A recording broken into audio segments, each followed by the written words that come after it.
Good day! In this video, we are going to try and solve question 1A of the 2022 NCEA Level 1 Tables, Equation and Graph Examination paper. So without further ado, let's read the question and try to solve them. The question is, give the equation of the graph shown in the red line there.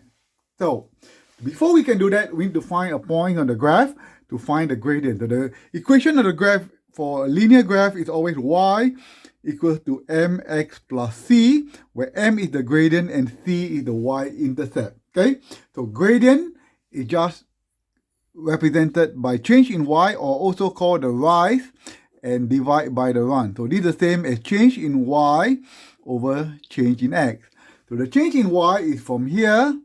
You look at the triangle here, the rise is 1, 2, 3. So the rise is going to be 3 and the run is 1. This is a positive gradient because it's going up. So the equation, the gradient is going to be 3. So the equation of that graph is going to be y equal to 3x plus c, because you found that the gradient equals to 3.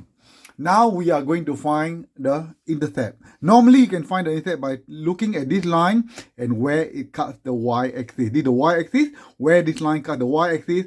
But unfortunately, this graph doesn't show the y-axis, where it cuts the y-axis. So we have to use substitution. So we know we need to find a point on the graph, and I have chosen this point here.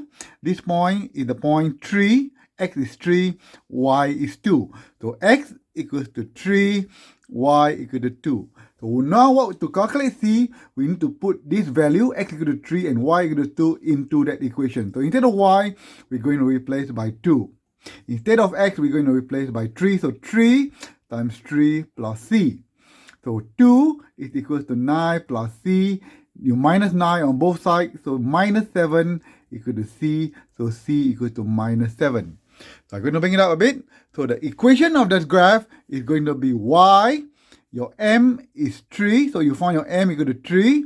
And your c equal to minus 7. So y equal to 3x minus 7. If you can get that right, that is achieved in this question. And I'll see you in the next video, which is question 1b.